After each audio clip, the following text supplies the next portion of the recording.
All right. I think we're live. We are live. Sharyn Pak Withers. Hi, TJ. Hello, world. Good to finally have you on today.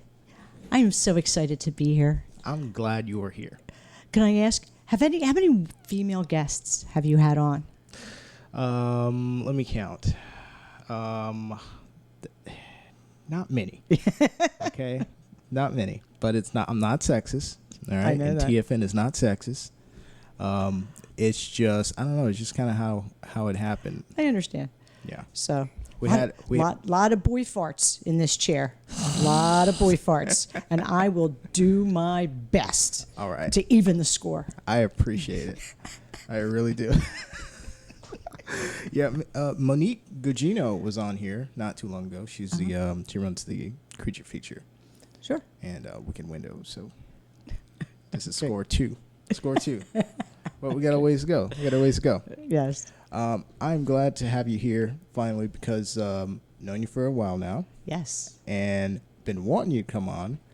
You know why I haven't asked you to come on? I'm afraid to. Why haven't you had me on, TJ? Just because we still owe you to have finished Good Friends. I always thought like as soon as she comes on, like I want her to be able to talk about Good Friends, and then and we did do the park bench thing, but I wanted to finish Good Friends because I've been saying we're working on it. I literally was working on it like an hour before you got here. Wow. We're getting there. But we've been busy with the other thing that we were doing too, the butterfly. Sure. Good Friends, we could even do the podcast as a group kind of thing. As, like have several people at one time. Oh, with the whole cast? Yeah. We're whoever can make it. We're thinking about doing that for Butterfly, definitely, because we wanted to have the two cinematographers. I was going to do it like we're going to have one episode where it's the two cinematographers, Albert and Victor, and then have Austin, or maybe have a combination, and then have the two actors because we had Robin and Joe. Mm-hmm. Joe, who was in Good Friends as well. Joseph O'Connor. Yep. He's awesome. He is awesome. Wait till you see him in Butterfly. He's amazing. He is. I can't wait. Yeah. When Austin was like, I'm looking for somebody to play this role, I was like, I had him in mind. I was like, we're gonna do video auditions. When I saw his audition, I was like, this is gonna like blow out of the water whatever else Austin's looking at. And Austin saw it, he was like blown away. Yeah. With what he did. So it was Joe. Shout out to Joe. Hi, Joe. Joe's eulogy. Welcome to Joe's eulogy. But I'm glad that we can have you on at the end of this year because you've had a really good year as an actress. I have had my best year ever. Yes. Knock wood. I don't want to jinx it, but yes, I have. Because you've done more work this year than any other year. Yes, I absolutely have. Did you actually did you publish the book this year or was that last year? Yes. I think the Kindle came out in December of 18, and my hard copy, the paper, came out in January of 19. So, but the book's been out for about a year. And the name of the book is 50 Monologues, Dialogues, and Scenes for Grown-Ass Women. Thank you very much. Well, you know what? It came out of because there wasn't a lot of things for a woman my age. There wasn't a lot of great monologues and things that were appropriate. I mean, I'd have co-stars and be doing scenes in my acting classes up north, back in Philly. Holla. And, I'm not doing love scenes. That's really, I'm not doing that. And so trying to find some comedy stuff and stuff that was really, that where I would play opposite a nephew, play opposite a son, play opposite niece, daughter, people of different ages, pardon me. And couldn't find it, so I decided to make it myself. And it was, well received by my acting class and my friends up north, and just kept going with it. And eventually I had 50. So there you go. So that just came about as a consequence of you just writing your own monologues? Yes. I have been a syndicated fitness writer in a previous life. My previous career was fitness. So I was a syndicated fitness writer. I did fitness scripts, fitness choreography. I did other kinds of writing, but certainly not script writing. But it just came out of need, necessity. So how did you get into acting? So around the turn of the century, meaning 2002, 2003, Okay. that most recent turn of the century, my fitness career was going in a lot of different directions. I was doing fitness videos, like I said, became a syndicated fitness writer, and really got in front of the camera a lot from 2002 to 2005, 2006. Switched over then and began helping my husband do craft videos. I did about 10 craft videos. What are those? Beading, mosaics, mosaic basics, beading, scrapbooking, card making, color mixology, 10 in total. And then around in my 50s, early 50s, my knees went. And I was trying to figure out what I wanted to do with the second half of my life. Because I figured by the time I'm 50, I'm pretty much past the halfway point. So what else do I want to do? And I thought a bunch of different occupations. And I realized that the really good fit for me was actress, model, that kind of physical work.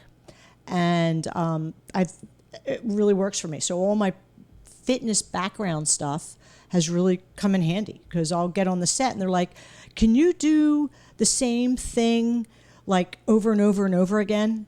And I'm like a fitness video choreography? Sure. And I will lead with the same foot and wind up in the same spot, even if we do 15 takes. They're like, wow, that's amazing. I'm like, well, it's my previous occupation.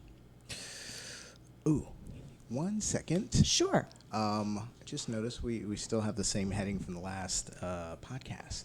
Okay. So someone's going to look at me and go, that's not Anthony? They're going to be like, that's not Rick Danford. Oh, Rick was here last. Yeah, he was. I know Rick. Okay. He's a tremendous filmmaker. He's a nice guy, yeah. Yes, that too. That too.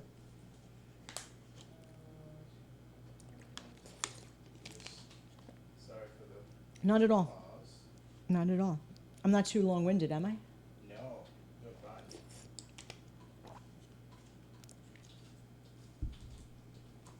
We're still live, by the way. I figured that. So I won't pick my nose or... Gotta use the can.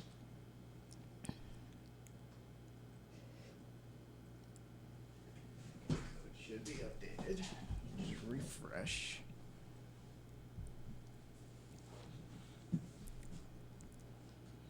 Okay. You're like amazing. It's like a one-man show. You know, it came out of necessity. I'm sure it did. I can't figure out how to turn off my phone. And you've got, it's like Command Central, like the Pentagon. Something in here. Where's the big button? Oh, here it is. Make that red. We do what we can. All right, so I'm still working with that. Okay. But now, had you thought about acting like in film before? Not, no. The short answer is no. Never. Never. And what I realized when I was really kind of looking at, well, what's my next career option? What do I want to do next? What I realized is that in the world of acting and modeling, there's lots and lots of pretty 20-year-olds. And there's a lot of pretty 30-year-olds, and there's some really good-looking 40-year-olds. But as you get older, the herd thins, and there's not as much competition. And, when they're talking about actresses in their 50s, 60s, 70s, it is a fraction of those in their 20s. So I think a piece of what's made it a little easier for me is that I don't have the kind of competition that I would have if I were 30 years younger, 40 years younger. So there's lots of I still have competition, and they're good. There's some gals out there that are real good, which is that competition's good for everyone. So Yeah. Well, you are actually really good yourself. thank you. What do you feel like are your strengths compared to your competition? My strengths, I am big over the top comedy. I think my fitness background is a piece of why I hit the set with so much energy, because I'm used to doing fitness videos. So it's not unusual sometimes for people to tell me to bring her down. Bring her down. But you know what? If you want big comedy, if you're looking for sketch comedy, if you want a big over-the-top character who's completely crazy, like I can fill those shoes. I can fill those shoes. Just give me an oxygen cannula and a cigarette, and I am good to go. Are you happy with that? Have you identified that as pretty much like your thing, your niche? No. The short answer is no. In what I make my living with, and where the money is commercial work. And typically in commercial work, what I get hired for is mom, grandmom, everyday gal, relatable, not to whatever. So on rare occasion, they are looking for that over-the-top character, but most of the time they want the gal they see right before you. Like, this is a real typical audition look for me. You know, plain hair, simple makeup, petal pink blouse, and this is what books me.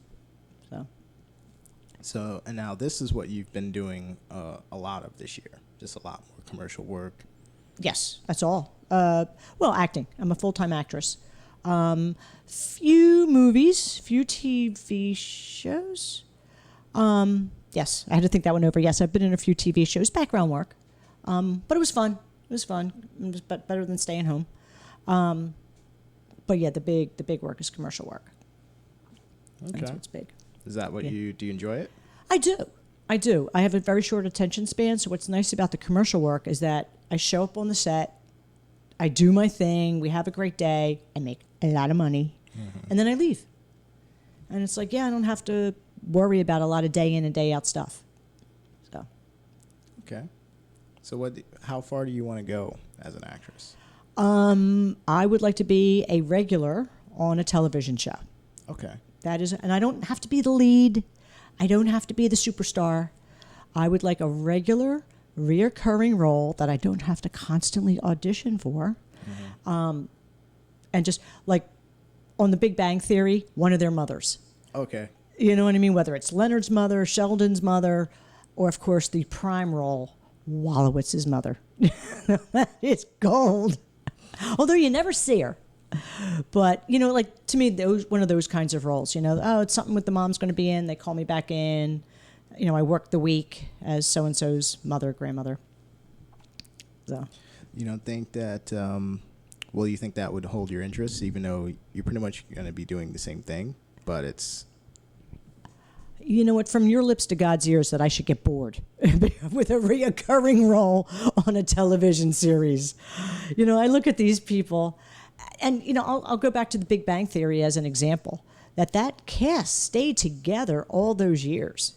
And on other TV shows, you see the cast comes and goes. Friends is another example of the original cast stayed together all those years.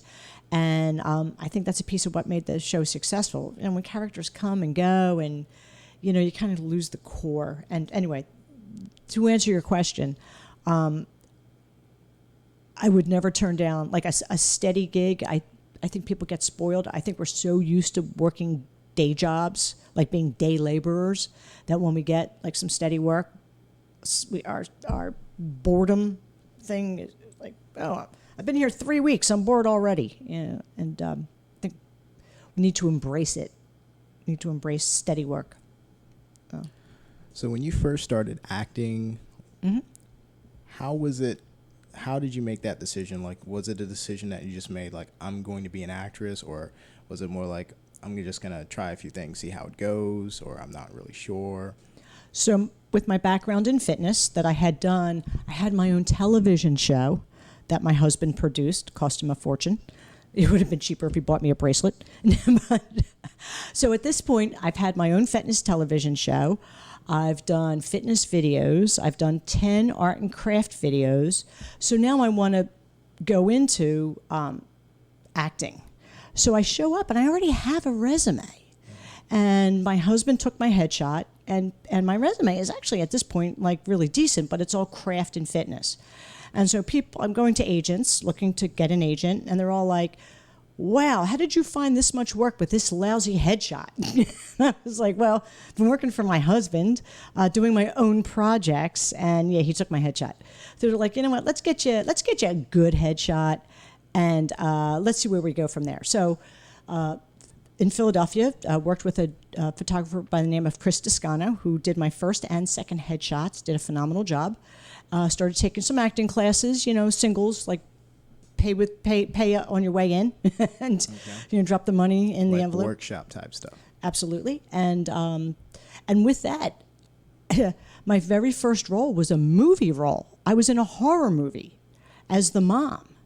And I got that role because the woman in the lead was in a car accident, and although she was okay, she wasn't able to fulfill her duties in the role. And so I got a call like that morning and said, "Can you make the table read?" I was like, "Sure. Hang on. Let me I'm cleaning.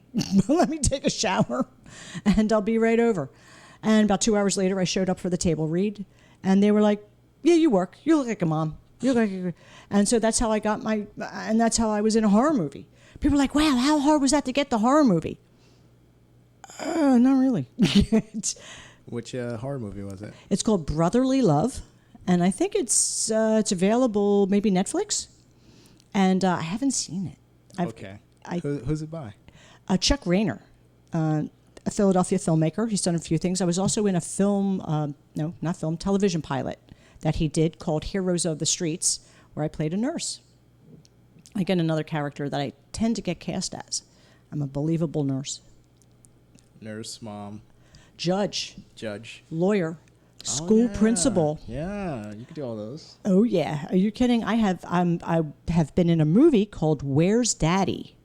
And they hired me to be the big, mean judge, like a Judge Judy.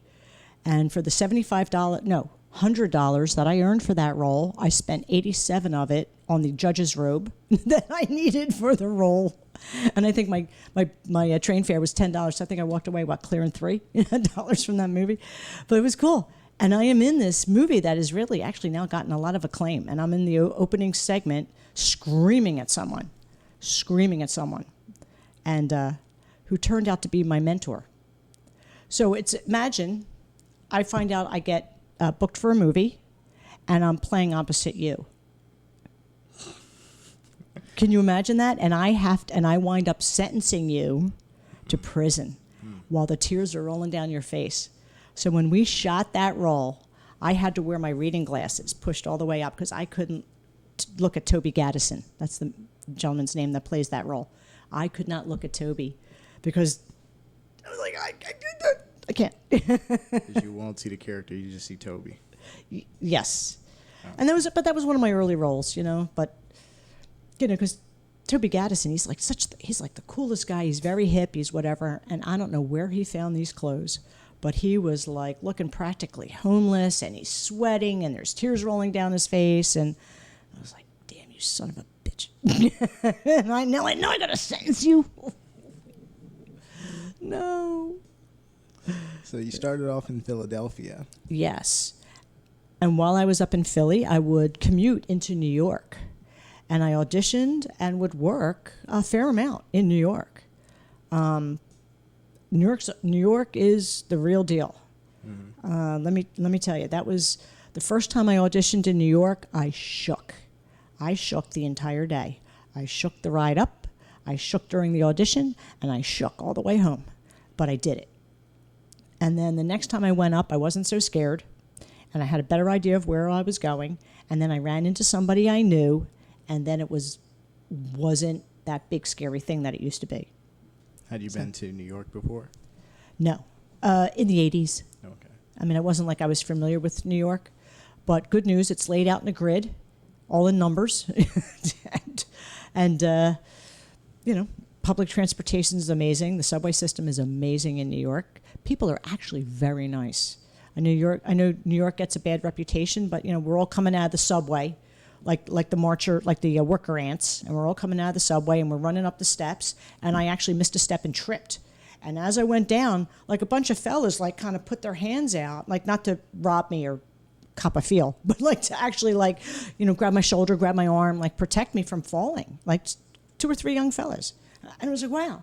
Like, are you okay? And I'm like, yeah, I'm fine. And they're like, okay. And off they go. And I was not robbed or groped. Well, that's good. Yes. Both of those are good. Yes. Yes, they are. So You start off in Philadelphia. You do some stuff in New York. Yes. Felt like it was going good for you at that point? Yeah, it really was. In fact, 3 days before my husband and I moved to Florida, because something we had wanted to do for quite some time, and 3 days before we moved to Florida, I was working a big paying gig in New York, which has since renewed, and so I get residuals, which means I got a check in the mail for work I did in 2017. That's lovely. That's lovely. Was that when you were in New York, 2017? Okay. Yes, I did a job in New York for Dry Eye. Did a Dry Eye commercial, which has been renewed. And that's when you get money for work you did previously. Yes. That rocks. The residuals that everyone wants. Oh, they're gold. Yeah. They are gold, especially if you do a television show. And then there were some people who did TV shows and they just kind of coast on that money and the pressure's off because they get those residual checks. I wonder how much the Friends crew makes off of residuals. I would think that it's a lot. It is, because what I read recently was that Friends, they all banded together and no one was going to make more money than anyone else. And they held out as a group, and that's why they all wound up making $1 million an episode. The show itself was making billions with a B. Mm-hmm. And so for them each to ask for $1 million per episode, I don't think that's asking too much. No, it's not really greedy. That's not really greedy. And so I don't know what they got on the back end, but I'm sure it was. Well, if they got $1 million on the front end, I'd be okay with $1 million, but then you get residuals after that. And on the syndications and all that, gold. That is gold.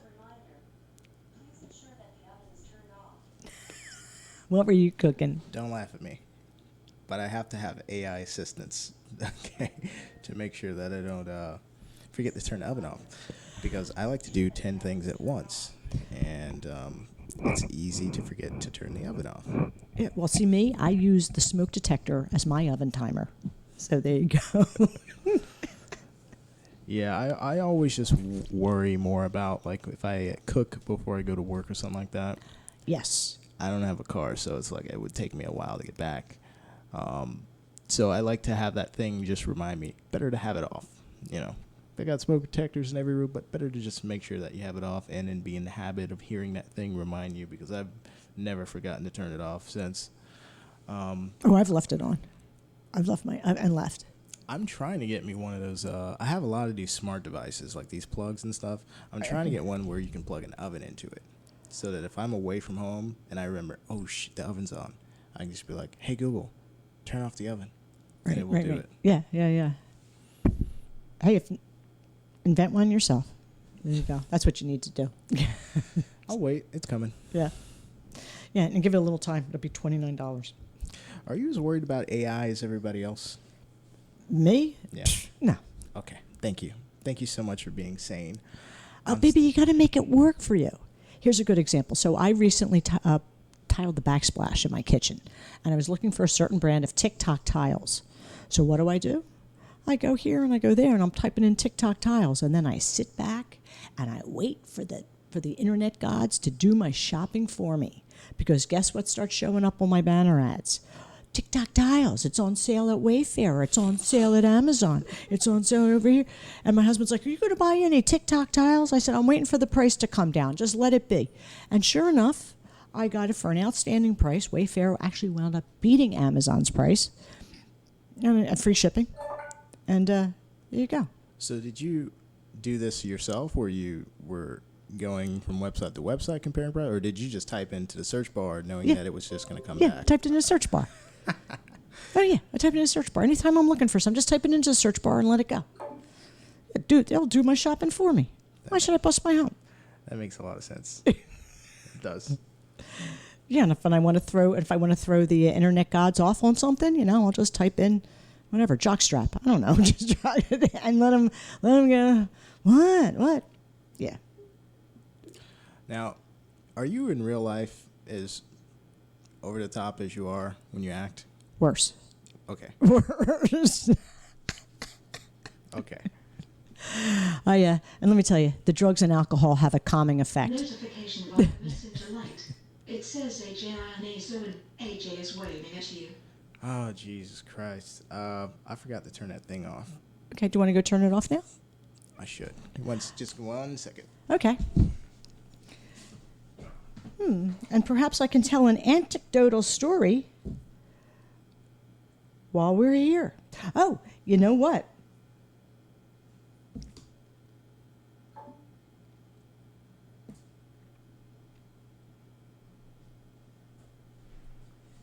They talk to me all day long. All day. Well, they're certainly a friendly enough bunch. So what can I do? So, Yeah. but yes, I have a ton of energy. I have a ton of energy. Hence, my fitness background was actually a very good fit for me because I could burn off a lot of my crazy ass energy. And I hit the set for that Budweiser ad that we were admiring earlier. And when I hit the set, I was so excited for that commercial. I was doing the Running Man in the middle of the sound studio, doing the Running Man. Is that on here? Yeah, that picture. No, me doing the Running Man, no. But I mean, when I shot that, yeah, that picture. Hello, world. I mean, that was just such a cool thing. I mean, I know it's the misery shot, but it was so much fun. It was such a blast, and I couldn't stop smiling and laughing. Like, yeah, I thought about them not paying me for it, and then they got the look they wanted. I'm kidding. So, but yes, we're looking at my Instagram page. Yeah. So I try to do social media. Yeah. Doing pretty good at it. I'm trying. You know, I'm not real adept at certain things, trying to share Instagram movies, and if something appears on Facebook, how do you get from Facebook to Instagram and whatnot. And also trying not to inundate people Right. With different things. One of my CEO roles. Okay. Boss Yeah, you lady. look like a CEO. Oh, yeah. And in that particular thing, I'm a CEO that ignores an FBI request. And by the way, don't do that. Because you will. I wind up getting arrested. They'll come find you. Yeah. They were searching the building looking for me, and I told somebody, don't tell them where I'm at. Okay. Almost a good idea. Was that a dramatic role? It was what they call an industrial, so it was made for a company. Oh, okay. Basically, like what never to do. Oh, okay. Don't be this girl. Yeah. For the love of God, Yeah. don't be this girl. Don't harass your coworkers at work. Yeah, and don't lie to the FBI. And don't lie to the Yeah, FBI. hang on, let me write that down. Don't lie to the FBI. Yeah. They're not a good bunch to lie to. Now, you know Chevy. Oh, yeah? Shout out to Chevy. Shout out to Chevy. Shout out Chevy to Chevy. Hallback. She's great. She just was in a couple of fights, won them both. Yeah? Yes. Oh, boxing? Boxing. Oh, that's right. She did. Oh, she's a big ass boxer. Let me tell you, she's like 5-time female winner, and the kindest, sweetest person. It's like, Yeah. I'm glad I met her before I found out what her boxing record was, because Yeah. I'd be terrified of her. Yeah. She's the kindest person. Yeah. Good heart. Very good heart. Yeah, I think she's fought both Holly Holmes and Cecilia Brækhus, which, if you know anything about fighting, those two names are huge. Are they? In Okay. boxing and MMA. Holly Holm is in MMA right now, but Cecilia Brækhus is an undefeated boxer, welterweight, who's just destroyed everybody and is still undefeated. And How old is she? somewhere in her 30s, Okay. but she's just like in her prime. Like Yeah. nobody's even. Well, the last fight she had was a little bit close, but. Hasn't lost yet. So when I looked her up the first time, I was like, because I saw her picture, I was like, oh, she's like boxer, okay.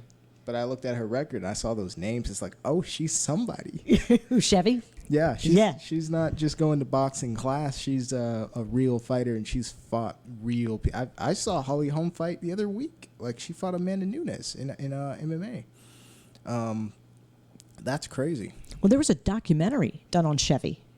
Did you know that? Oh yeah, I do remember. A few years ago. It was done a few years ago.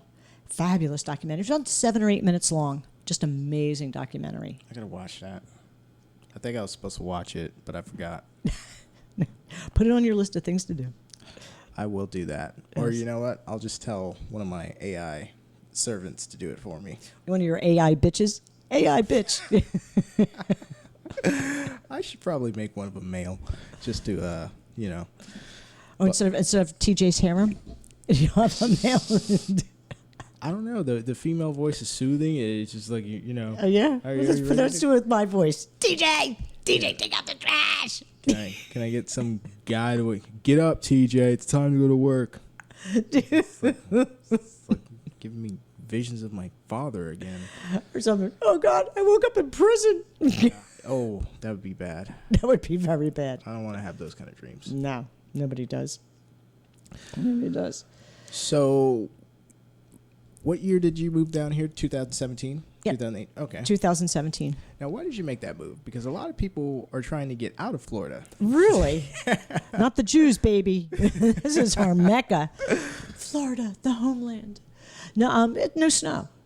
I got to tell you, when we were up north, we had a single home driveway and whatnot.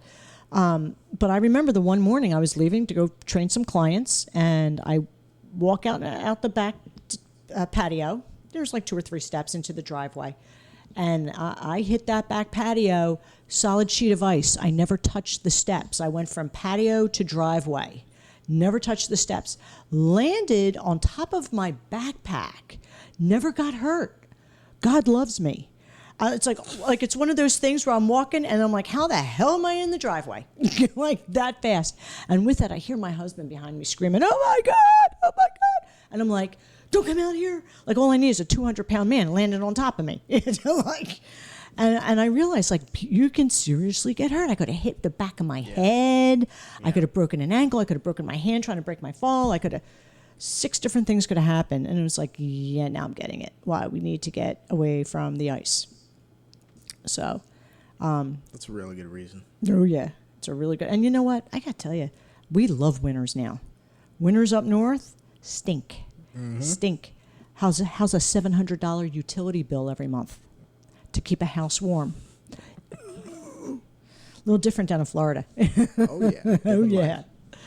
Absolutely. Yeah. Especially when the house gets smaller. It's a lot cheaper, too. So when you guys moved, was it just that you wanted just a change of scenery? Yes. Okay. And we have a lot of family in Florida. Okay. Different, my father lives in Boynton Beach. We have a nephew in Tampa.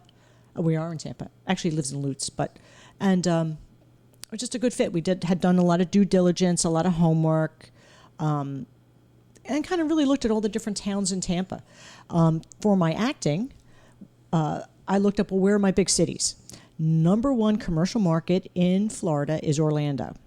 Number 2 is Miami. Now, let me back up. This was, I'll say, the statistics in 2016 when we were doing our homework.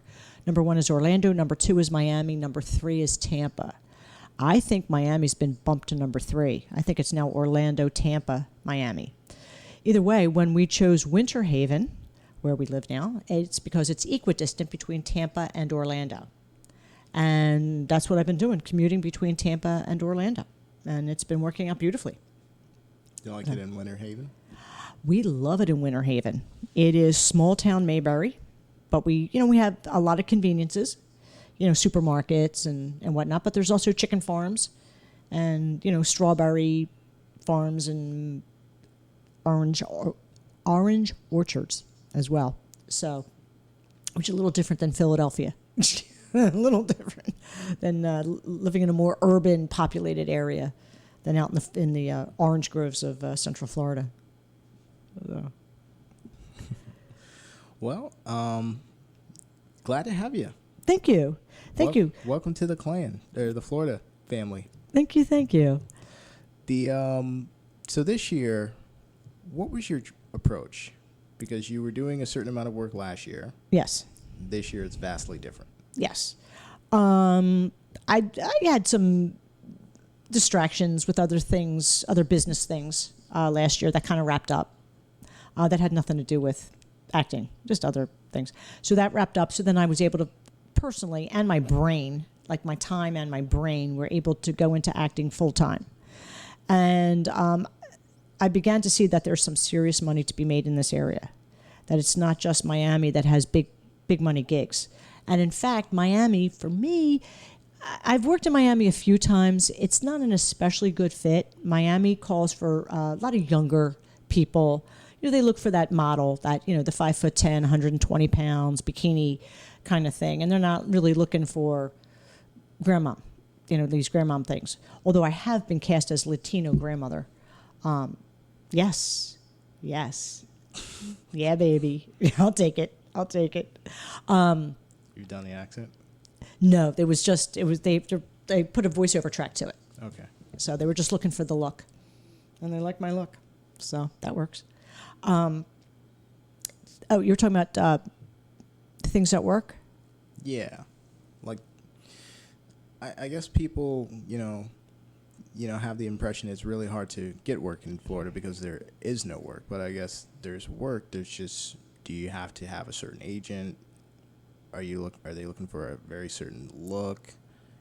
Is this for everyone, or do you feel like this is just kind of uniquely attuned to what you're doing? Okay. So let's get into some beef. When you become an actress / model and/or model, it is if you want to be for real, then you need to be for real. I have a website. I have a YouTube channel. Okay. I'm on social media, and my sites on social media, you had just pulled them up. There is nothing political. There are no funny little cute things. I mean, I see plenty of stuff on Facebook. That's so funny.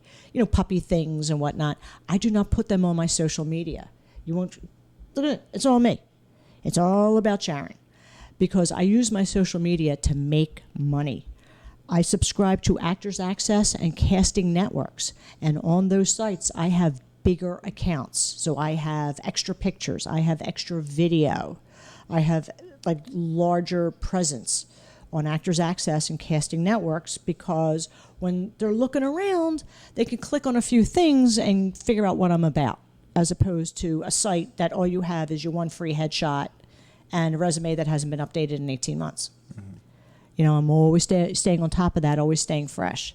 And when people inquire and ask, and hey, can you do, I get it done.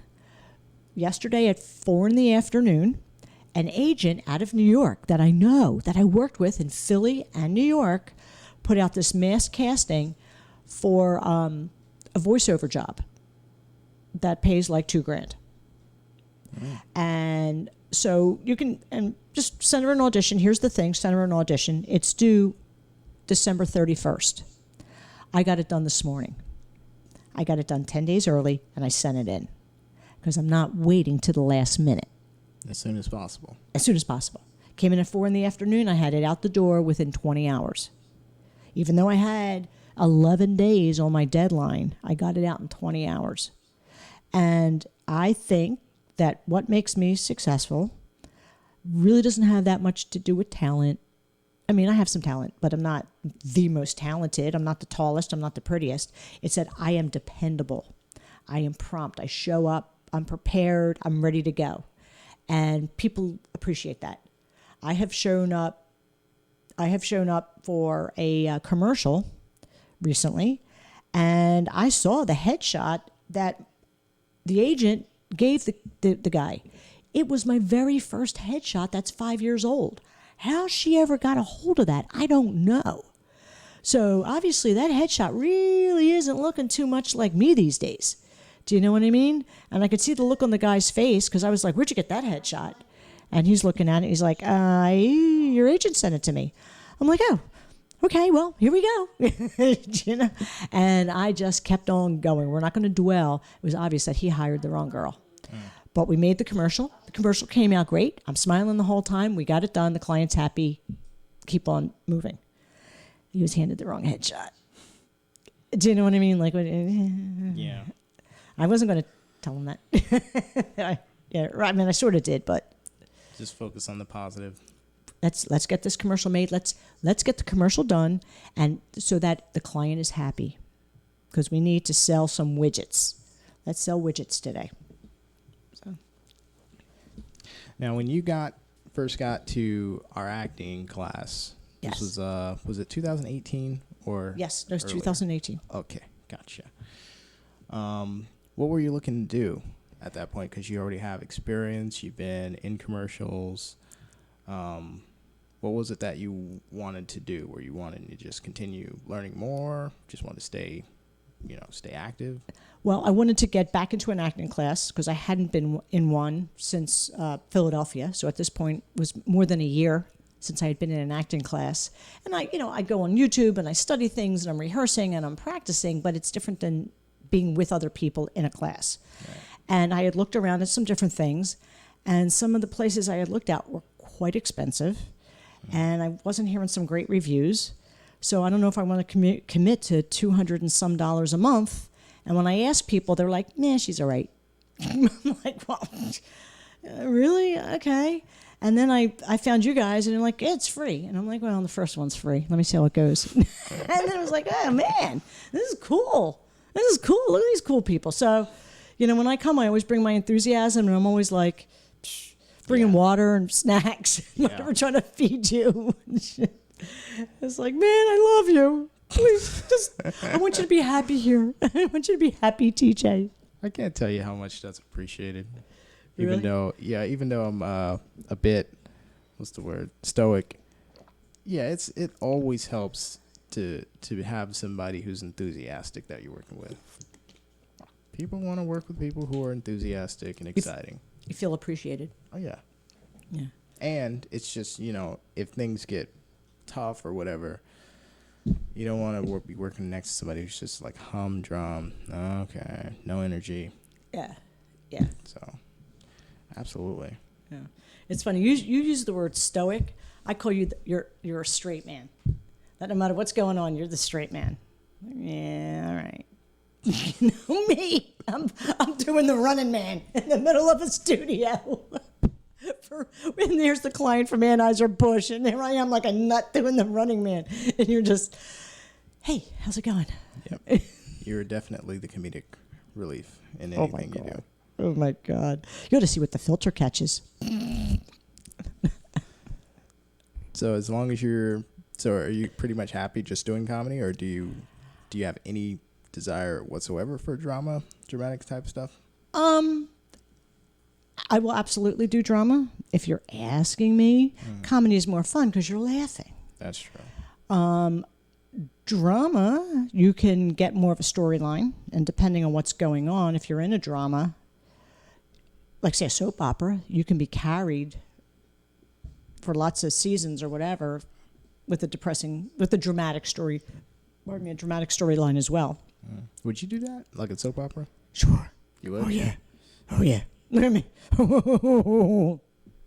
Yeah, I would, because it's steady work. Yeah. See, I can't wait for the day that I get bored with a role. Because right now I pretty much have to audition for everything I do. Yeah, that's true. So there's very little that I do that I don't have to audition for.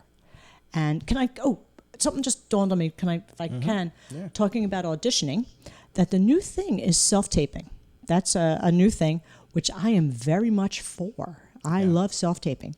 Well, living in Winter Haven, which is near Legoland and Cypress Gardens, if there's a casting in Orlando or a casting in Tampa, I have to drive there. And it's roughly an hour and a half each way. Yeah. Plus, and I've driven an hour and a half, gotten there, stunk, and then drove home. And I was like, really? I had to spend 3 hours on the road for that lousy audition? Like, what? And self-taping, you stink, do it again, do it again, do it again, do it again, do it again. And so what I've been working on is doing and creating amazing self-tapes. I am an advantage. My husband's has a studio in our house. Right. So I will grab 2 light boxes, the boom mic, and I set, but it takes time. Just because it's in my house doesn't mean you'd go like this and the whole thing is set up. You have to take time. It gets plugged into the computer. You're testing this, testing that, testing. And because I want to encourage self-taping. Because, like I said, every self-tape it saves me 3 hours on the road and the gas and tolls associated with that. So, not to mention, and I've done this up north. There was 1 week up north, so I'll say the year was around, I think the year was 2017, where in 1 week, I believe I had 17 auditions in 1 week. And it was because the majority of them were self-taped, because I couldn't physically get to 17 auditions in 1 week. Just couldn't physically do it. Right. So self-taping allows you to get to a lot of different auditions. Yeah. Without having to leave the house. So I would encourage anyone who's self-taping to bring your A game, because I do, and you want to encourage the agents to do that. So I would agree with that. In fact, that's what we did for Butterfly. But I mean, I always encourage people, like, there's no reason not to do it. Like, I think we put literally in the thing, like, you can go on tape for this. People were asking about when are we holding auditions. Well, we were like, well, here's the sides. You can go on tape for this. Literally, just turn on your phone, just start recording. Make sure you're in good light. Make sure there's no noise, and just give it a shot. And it's amazing how many people didn't do it, but it's amazing what it did for Joe and Robin, who did do it, because they did it and they were on fire. yeah. And of course, they didn't just send the first thing they did. They perfected it, because it was great when they sent it in. Oh yeah, they had I didn't see the tapes, but I'm going to guess they had character development, maybe some costuming. They had worked through the emotions of the scene. They maybe knew the lines. They invested. They had investment of time. Yeah. As a matter of fact, let me show you something real quick. Sure. Just because. Yeah. Yeah. And we're talking about self-taping, and I was going to say something about self-taping, and now I can't. Oh, well, it'll come to me. Yeah, it'll come back to you. That's happened to me more and more these days. Really? I blame menopause. Is that what it is for you, too? I don't know what it is for me. I'm too young for it, but... For male menopause? For both. Either one. Yeah. But, yeah, I don't know. I always tell people, all I can do is give you an opportunity. Yes. So if Yes. if you're one of these people who's like, oh well, I never got a shot to, felt there was no role. Did did anyone offer you anything? Did you try? As long as you can say you tried, then I can understand. But if you are hitting up Tampa Film Network's inbox and just want to know when we're auditioning for things, and then you got something sent to you and you didn't submit anything. Yeah, and then look all confused why you're not the next sensation. Yeah. So I was on the set. I just remembered what I was thinking. I was on the set for a compression sock commercial, and I was talking to another actress. They weren't ready for us yet, and one of the producers was hanging out in the same area, and she kind of interrupted us. And this is what she told us. I had the compression sock commercial that they had booked me for. They had received about 1,000 submissions. Of those 1,000 submissions, they picked 100 people. And they said to those 100 people, send me an audition tape. Out of those 100 people, only 15 sent them an audition tape. I was one of them. Out of those 15 audition tapes, only 12 were good enough to send on to the client. Because of audio problems, lighting problems, whatever. They weren't good enough to send. Like, no, we're not sending this to the client. So out of the 100 that they asked for, there was only 12 that were good enough to go to the client. And that's how I got the job. Do you know what I mean? Because I was one of the 12, the client picked me out. Right. So it's like, oh, because I was one of 1,000? No, actually, because, I guess you can look at it one way, I was one of 1,000. You can look at it another way, I was one of 12.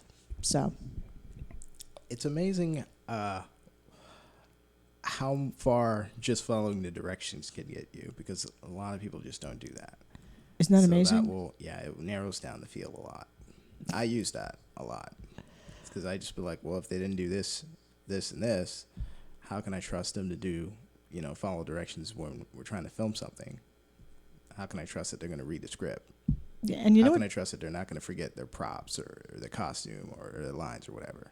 Because they didn't bother to even follow directions here. So that's already an indication of what I'm going to be dealing with. So it would be irresponsible of me to say yes to somebody who is not following directions. So. Oh, absolutely, absolutely. And can I bring up a few more things? Yeah. Since we're talking about acting and things on the set and all that kind of stuff. So one of the things I did want to also mention was about not bringing expensive things on the set. Something got stolen? Yeah, well, I've been robbed on the set twice. Like, people went in my wallet and stole the cash out. Someone stole my car. They stole the keys. Somebody stole your car. Yeah, and it's a 15-year-old Hyundai. It's some moron has a police record now for stealing a 15-year-old Hyundai. I mean, go big or go home. I'm sorry. You know, and wait. So the cops stop him. You know, there's me. The cops stop him. They find him, and the guy's trying to say it's his car, but except he's got a pink keychain. Right? It's like one of the brothers out of North Philly with my pink keychain. And there's this package of blunts on the front seat. And the cop's like, "Are these your blunts?" And I'm like, "No, they're not my blunts." And my friend's there. He's like, "Yeah, I'll take them." My friends, blunts that belong to the guy. And I'm like, "Oh, look at this. We're had a package of blunts." There you go.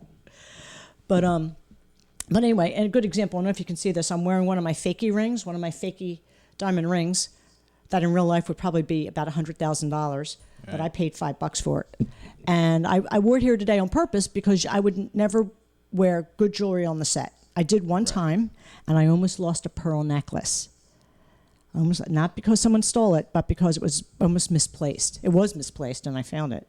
But never, ever, don't bring expensive phones. And in fact, I have a lock for my suitcase. I have two different suitcases. One is more like a carry-on bag for an airplane, and the other is a regular full-size suitcase. And I have a suitcase lock so when I go on the set, my wallet, my car keys, and everything are inside my suitcase, my bag, and then I lock it. And it's just to keep honest people honest. I have had wardrobe girls go through my suitcase, tearing my shit apart, holding up my Spanx, looking at my underwear, trying to figure out.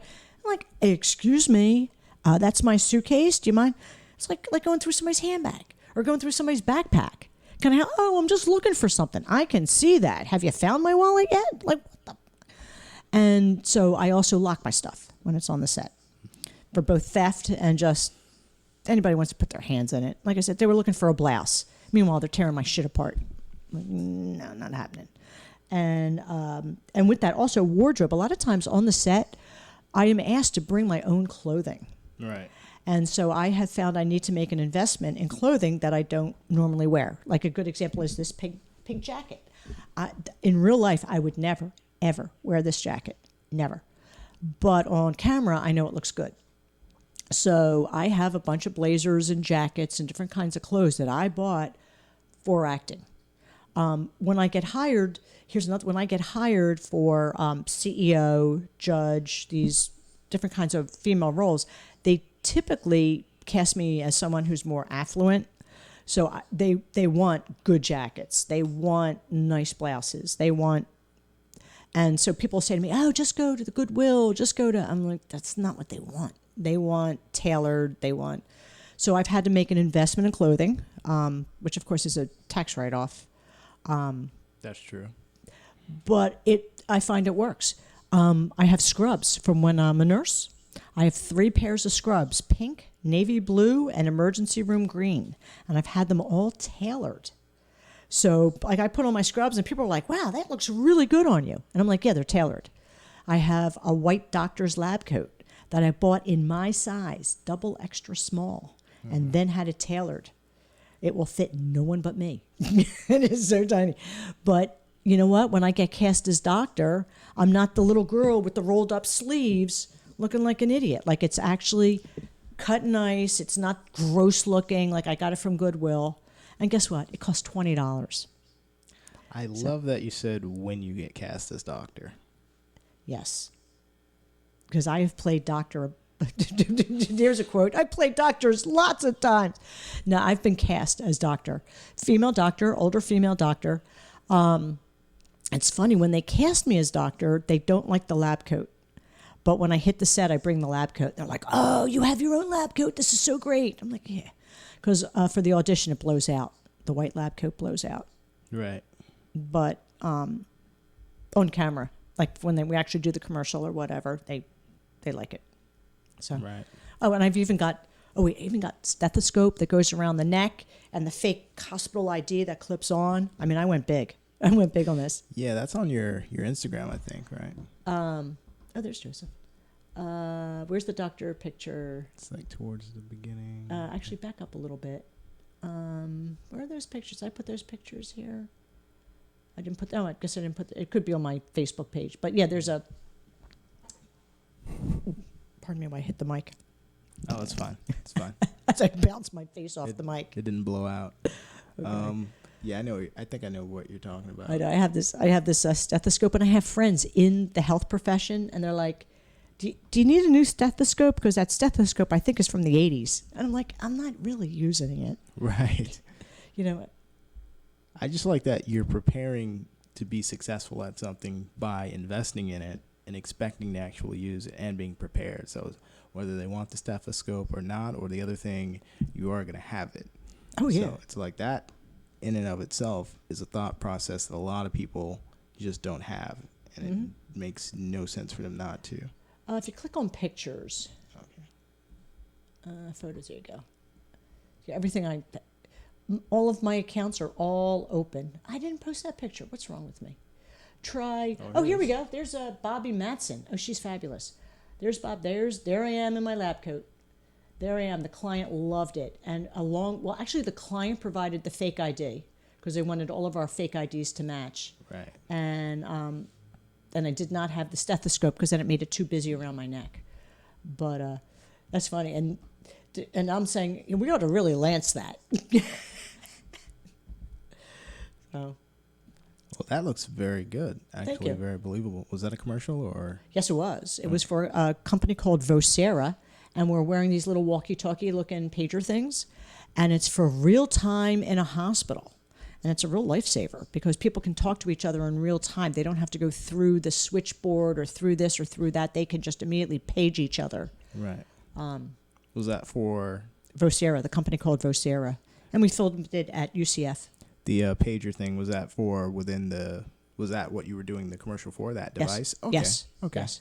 That And makes a lot of featured sense. all over their website. So. Yeah, so you were doing really good work with the social media.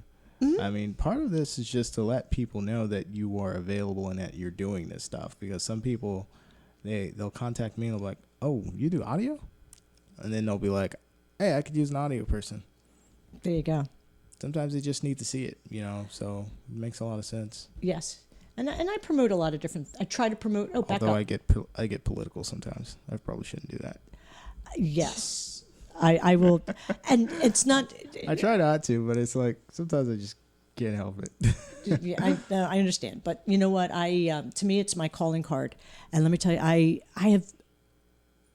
on many occasions, I know for a fact that before I was cast, they went on social media and Googled me and looked me up. I filled out an application for a television show that's going to be filming during pilot week. I'm not allowed to talk about it, but it's going to be filming. I don't have it. Find out, but yeah. I mean, I had to tell them what's my website, what's my Instagram account, what's my Facebook account. I mean, they are going to look at me because they don't. Oh, and it even said they are not in it, that I'm not allowed to run for public office or become politically involved. What? That was in the the show? that was in What the kind contract. of show is this? It's a home show. Okay. Well, they legally can't do that. I don't think they can't prevent. If you decided to change your mind and do that, I don't think there's anything they could do to stop you. Yeah. Oh, I know. They But can't enforce that. I know. But guess what? I'm like, yeah, sure. Guess what? I have no interest. I mean, Just because I'm on the board at the condo association doesn't mean I should put that disclaimer. I'm the dog shit officer or the condo board. I am not kidding you. I am the dog shit officer. There's a nicer name, fines officer, because if you don't pick up your dog shit, I'll fine you. I'm taking that both ways, but you basically you go around the neighborhood and just make sure people are not leaving their dog shit everywhere. Or if someone leaves it, I take a picture and then send it on to the next management level. To the dog shit off. I'm the dog shit officer. I send it on to the dog shit manager. Then. Well, it is a little bit crazy that some people just they're walking their dog and they'll just let them poop in somebody else's front yard like it's like nothing. It's like it's just nasty. It's just wrong. It's nasty. I don't see why they're not embarrassed to do it in the first place. And then that's really amazing. Like, you know what? I'm gonna I'm feeling one brewing. I'll come to your house, drop one off behind your bushes, and then head back to my house. That's what you did to me, you son of a bitch. That's what I'm going to do to you. And I'm telling you, I feel one brewing. What were you going to show me on here? Oh, I was just looking at the doctor picture. Oh, okay. That's all. Oh, yeah. Here it is. Yeah. So, and that was right before I went to an audition. Yeah, that is good. That's my doctor picture. So, and the Good hair. colors. Good colors. Those are my colors. I have gotten, I have gotten a lot of mileage out of those pants and those shoes, which again, in real life, I would never wear those pants or those shoes, but they're slacks. Why not? It's not my style. I'm jeans, Vans, and JCPenney t-shirts. Okay. If you haven't figured that out, And went to Express, which is a store I'd like to get these work clothes at. Found a nice those pair of pants, which are normally like $90, and they were on the clearance rack for $20. And I picked them up, brought them to the seamstress, and said, "Could you make these pants fit like these pants?" And she said, "Leave them both here. I'll have them done in a couple of days." And for a few dollars for the seamstress, she made these $20 pants, custom-made pants. And then when I put them on, they look beautiful. The drape is right, the shoe is right. And then I can wear those pants because my weight doesn't go up and down. Those pants were tailored almost 3 years ago, and they still fit, and they still work, and I'm still wearing them. And there you go. Ta-da. Well, that is awesome. Yes, but I'd share that. And I'm just trying to see if there's anything else. So I've been reading some really great books. I'm a big fan of Uta Hagen. She's an acting teacher, and I have her book Respect for Acting. And it's just about how to be a believable actor. Pardon me. And Uta Hagen, that's UTA space HAGEN. You can go online, go to YouTube, and there's a bunch of videos on her teaching classes on YouTube, and it's just amazing. She's an amazing actress, amazing acting teacher, I should say. And I'm in the middle of this book called Self-Management for Actors, Getting Down to Business. And it's this really awesome book, Self-Management for Actors. And what I'm learning is basically, the message is, teach us how to cast you. So if I want to be cast as Mom, like the headshot that you're looking at right now, there you go, Uta Hagen. And the headshot I'm using is not a glamorous headshot. The previous headshot was very glamorous, yet that's my headshot. And it's not glamorous. It's not slick, it's not New York, it's not airbrushed. You see my mascara clumps, you see my wrinkles, and it purposely was not airbrushed. Mm-hmm. A few things were some skin discoloration or some wild hairs and stuff that were taken care of, but all my wrinkles were left in. Because I was really hoping for a really glamorous headshot like my previous one was, and I didn't get a glamorous headshot. What I got is a headshot that makes me money. And as soon as that headshot hit the ground, I started booking shit left and right, because that headshot is believable Mom. And I show up and I look like that girl. And even if I show up and they're like, "Oh, like you're better looking than your headshot," that's okay too. What you don't want is your headshot, you're looking like, whoa, like some great some model because you're so brushed and everything else, and then you show up and they're like, did you bring your daughter? Like, what the hell? Like, who are you? And so as actors, we need to get past our ego when we look at some of our pictures that cast us. And because I will say that this is not my most flattering picture, but it makes me money. I think it's great. Actually. Do you? Yeah. Thank you. I'm not even talking about the composition, the fact that it's lit well, that your eyes are drawing attention. I'm talking about just the fact that it does look realistic, like you. Like sometimes it's so obvious that people have run their pictures through filters or have done some editing and things like that. It's like, I know I'm not going to get what I'm looking at. Why take the time to verify this person looks like what they're sending me when I know they probably are not? Mm-hmm. When I could just go with somebody who has a headshot that looks real. Like, okay, there's wrinkles. There's, imperfections. This is fine. This works. And I prefer just normal looking people anyways, whenever I'm working on anything. Yeah. But that's good. Before that, that was just, okay. there you go. That was. Why are your eyes closed? Because I'm laughing. Okay. It's just, that was my old head. There you go. So there's my old headshot. That was done up in Philly by Chris Toscano. You can see it. I got a team of people. Can you see all this? Look at all this. Look at all this. Oh, yeah. Look at all the credits. I could have dropped $1,000 that day. I shit you not. That was, you don't want to know. It was $100 on manicure, pedicure. My hair was a couple $100. My makeup was a couple $100. The photographer. And so that was a really great picture, but that's you can see my wrinkles, you can still, but that was really glossy. Now that worked in New York. The New York people really love that picture, and that got me in the door a lot of places in New York, and New York loved that picture. But I came down here, and it's a little more down home, folksy down here, and I walk in with that old headshot, and they're like, "You used to work in New York, didn't you?" I'm like, yeah. They're like, time for a new headshot. So this past summer, I got a new headshot. In the past, any headshot where you have 3/4 of the body, they would think that you're from LA. Oh, hang on a second. We cropped my face out of that shot. So that shot is cropped out of the previous picture. Oh, okay. So, yes, we just cropped the headshot. Yep. We just cropped. Or maybe I'm tilted. Maybe the other one. That is my very first headshot. That one's nice. That's my very first headshot. Brick wall. A little contrived. Brick wall thing. Brick wall.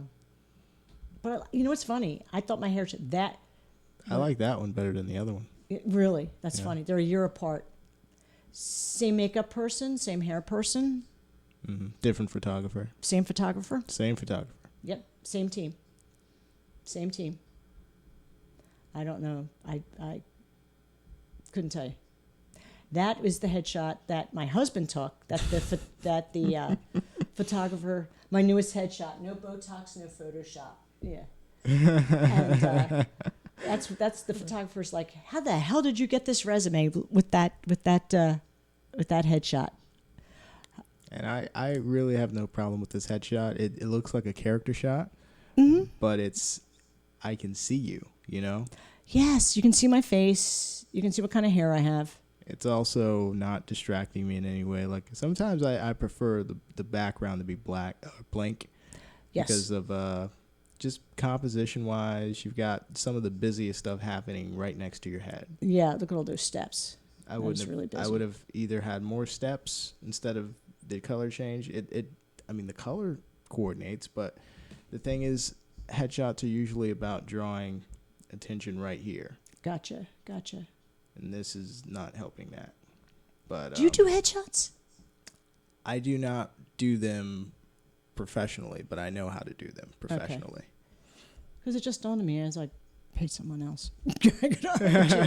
So let's go back. Oh, I should show you the headshot. I did do headshots for the actors for Butterfly. Oh, really? I should show you those, but how do you like that old headshot? I like that actually. I like that a lot. We could be going back 15 years. Yeah. We could be going back 15 years. 2011. Is that what it says? Yep. Oh, there you go. Oh, yeah. More than 15 years. Almost 20. Oh, there's one of my old fitness pictures, baby. Yeah, fitness headshot from the Stone Ages. Oh, God. I'm looking at that. I'm looking at that blouse. Also 2011. No, well, that picture I bet you is more like Oh, okay. 2002. Just upload it later. Yeah, so that's definitely a 20, like close to 20-year-old picture. These are nice, Thank you. actually. These Thank are you. nice. Yeah, my You know? husband took them. You know, it's not about the, having the best headshot. It's just having the effective headshot, like you're saying. Your headshot does exactly what you need it to do. It sells me. Yes. What are they getting? Who can they expect?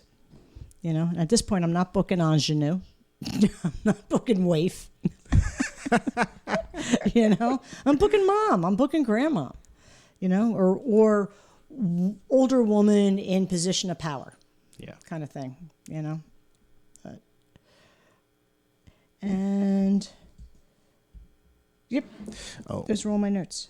Oh, shout outs. Shout outs. Can I talk about some really cool other actors who are doing cool things? Oh, yeah. Yeah, and on that note, just real quick, because I was going to show this last time, wouldn't show. Here it is.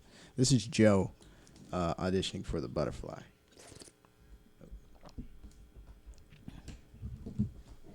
Who I am anymore.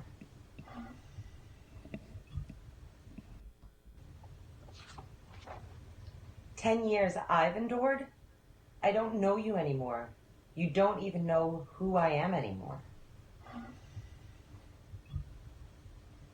But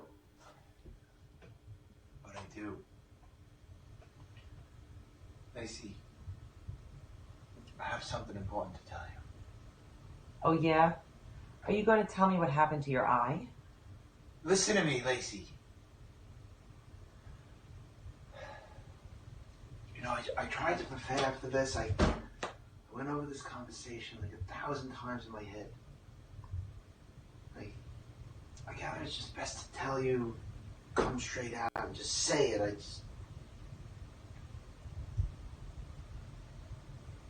I've come from a distant place to be here. Tonight, 10 years ago, the night before you turned 15, I attempted an experiment. That night, I traveled 12 years into the future.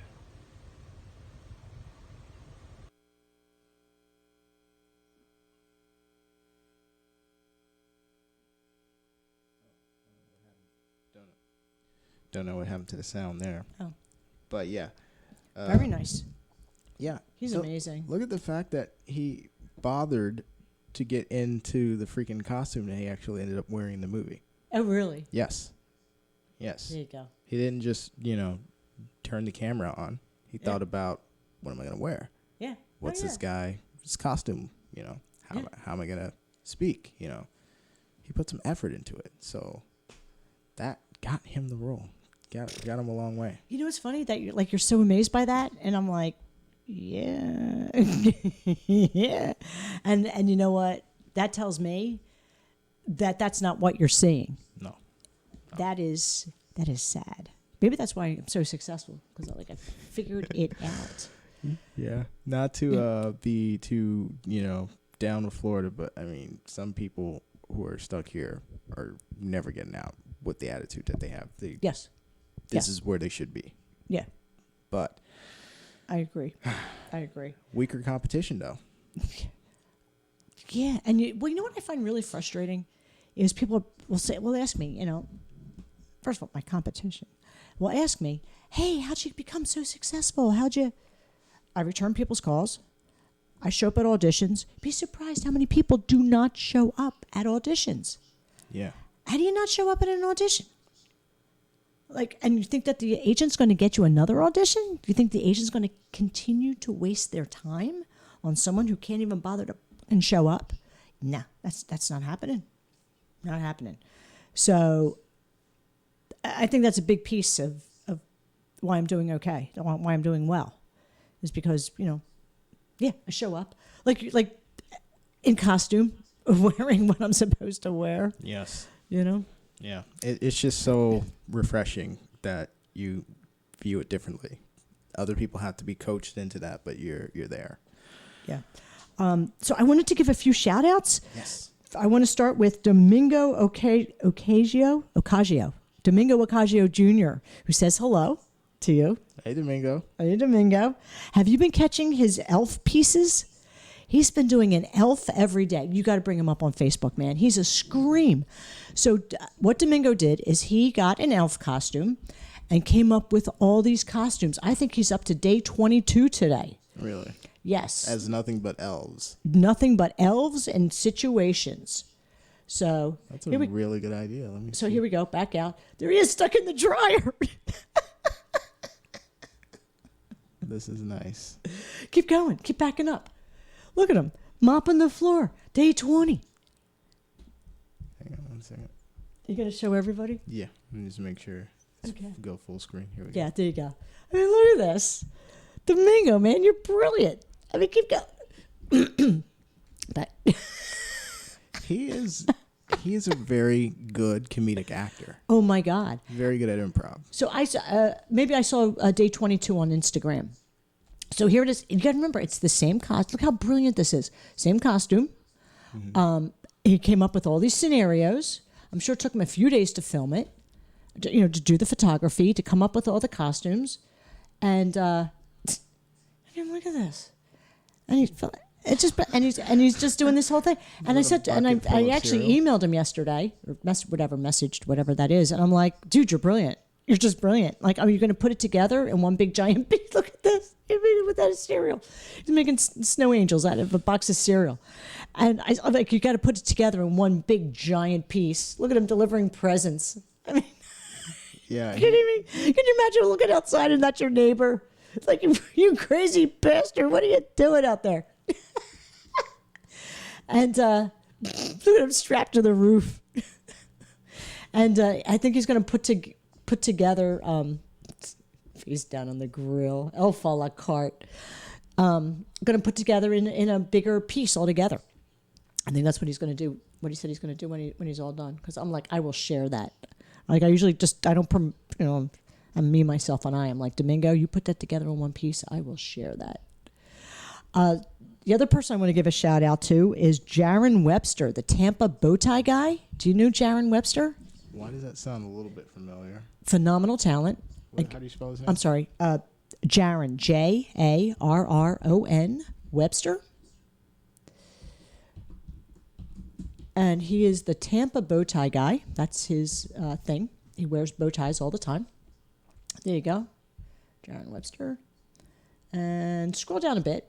And he did a piece called One Person Each Day, where he interviewed and posted a new person every day for 1 year.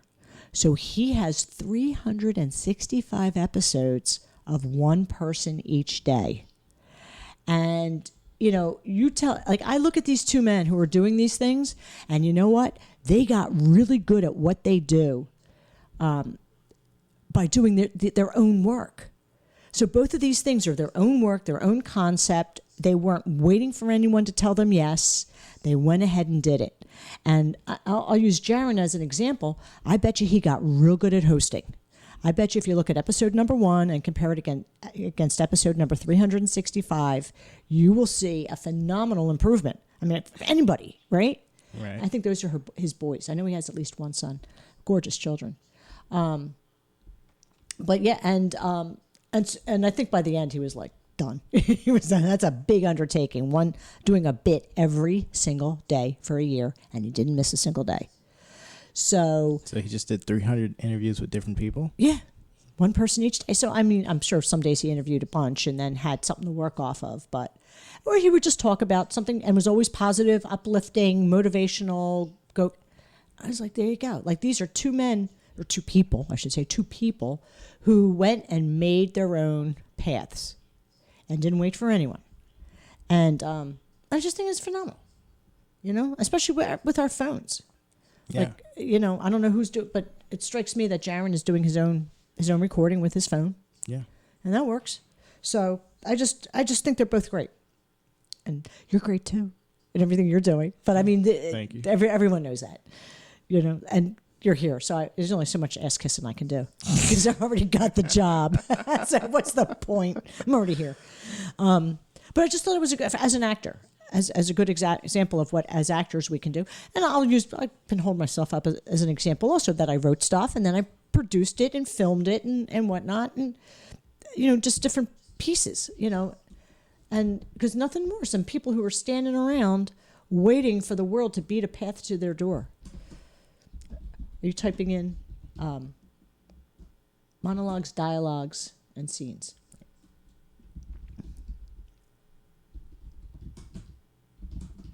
And people who just sit and wait for opportunity to knock.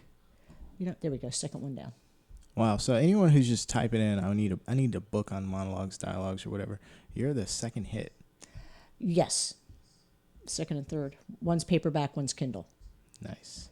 And I'll share this tip. So I wrote the book, and it cost me no money because I wrote it. And then when you go to Amazon, it's print on demand. So I did not need to purchase 10,000 copies of my book and then in hopes of doing order fulfillment myself. So I'll make a few dollars on each sale, and that works for me because I didn't have any cash outlay. So if you wanted to write a book, you can publish on Amazon. Pardon me. And you don't have to say, I don't have any money to publish a book. I'm broke. You don't need any money to publish a book. You just need ambition and to get it done. Now, is this part of the design that's not for resale? No. That's the that's a writer's copy. Okay. So I can get... Oh, okay. Because I probably gave you a copy that had that on the front as well. Did I give you a copy? I think you did, but I think that it was at the time, it was like either shifted over towards more of the back of the book, but it was like there were some adjustments. It was Yes. like before. Yeah, we were playing around. I was playing around with different kinds of covers, and at first it was the word 50 spelled out, and now we have the number 50, and so you played around with different things. And then every time you play around with it, you pay them money, and then they ship you author copies, so you can physically proof it. If you like that copy, you may have it. Unless you've got the other one around somewhere. It's up to you. I think I will steal this from you. It's all yours, baby. It's all yours. Enjoy. Yep. Thank you so much. Sure. 50 monologues, dialogues, and scenes for grown-ass women. Are there any male roles in here? Yes, if you're working. Yeah, but they're all sidekick. Okay, gotcha. You're like that. It's a book. Because dialogues and scenes would include men, and some of the monologues guys could do. I mean, they're not. Some of them are either or. Gender neutral. Thank you. Yes, gender neutral, gender fluid. I'm getting better with that word. Oh. Well, that is awesome. Thank you. I feel like we've learned a lot. Okay. Sharyn. Okay. I want to have you come back whenever we premiere Good Friends, which I'm we're there. getting close to. I'm there. But I can't wait to work with you again. Was there anything that you wanted to cover that we missed today? No, I've got my little cheat sheet down here that I keep peeking at, and I covered everything. Awesome. I hope everybody learned because I don't think it can be overstated how it is that you went from doing what you were doing last year to the success you had this year. It just involves more effort, more investment, just taking it more seriously. And I mean, the sky's the limit. What do you think that you're going to be doing next year? I really hope to be getting more work and better paying stuff, if that's possible. I mean, I have set my bar a little higher as far as like what the minimum I'll accept. Right now it's at 200. So I have put the bar 200 per day as a minimum. And that's where my bar is staying, which means I can no longer do background work, which is a good thing. Yeah. That's a big deal that I don't want to do background work anymore. And another thing that's actually to my advantage, because it's just my husband and I, we have no responsibilities. I can travel. So if like things have come up where it's like, can you go to Europe? I'm like, yeah, I can actually. I've got a valid passport and I can. When can you leave? Give me a few minutes to put some crap in a bag. And I'm out the door. And they're like, oh. So you could go like in a few months? You could, yeah, I could go. Like I can.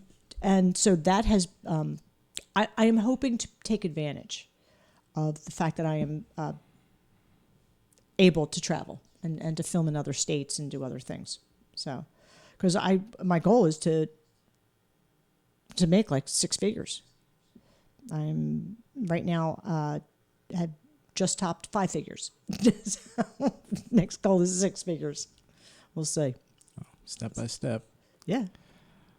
Well, this has been great. Thank you. Thanks so much for coming. My pleasure. I got to work with TJ. Thank you guys for viewing today. Share this video, like it, comment, let people know there's a podcast for film folks in Tampa. Hang on. Please share, like, and Comment. yes. So don't forget to share, like, and comment on this video. And until next time, this has been the Tampa Film Network, along with TJ. I've been Sharyn Pak Withers. As I hit my face on the microphone. Sorry, I had one more thing to add. Sure. Before I take over your show. Don't miss. We're doing the podcast tomorrow with Ken Anthony. He's going to be on. He's another actor. He's been doing a lot of producing and writing. So tell him I farted in this chair. Get his reaction. No, I'm kidding. I'm sure he's watching, or we'll see the video a little bit later. Actors, we're starting back class next weekend. Yes, a week from today. Yep. So the 28th, that's next Saturday, and then the Saturday after that, which would be January the 4th. So we're gonna see how it works when we book 2 classes at a time. Because every time we have a class, they're always like, "When's the next class?" And I'm always saying like, "We'll see. Let me see what we book." Yeah, right. Now we'll see what it's like when we have the next date already ready. So Very cool. And it's at the same library, correct? depends. Well, actually, The next 2. Oh yeah. So next week it's at